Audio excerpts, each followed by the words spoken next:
Welcome to the Slop Temple. We pray this video helps. In this video, I will explain how to make a responsive header in Elementor.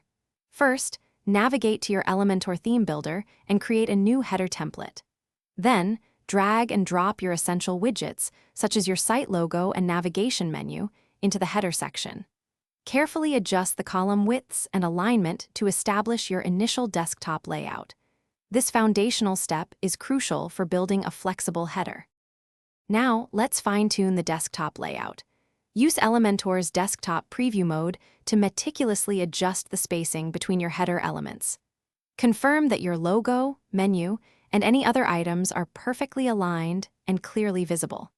Applying consistent padding and margins will give your header a professional and polished appearance, ready for larger screens. Moving on to tablet responsiveness, switch to Elementor's tablet editing mode.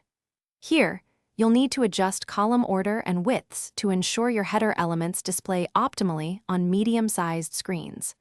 Consider implementing a hamburger menu to save space and provide a better user experience for tablet users, making navigation intuitive.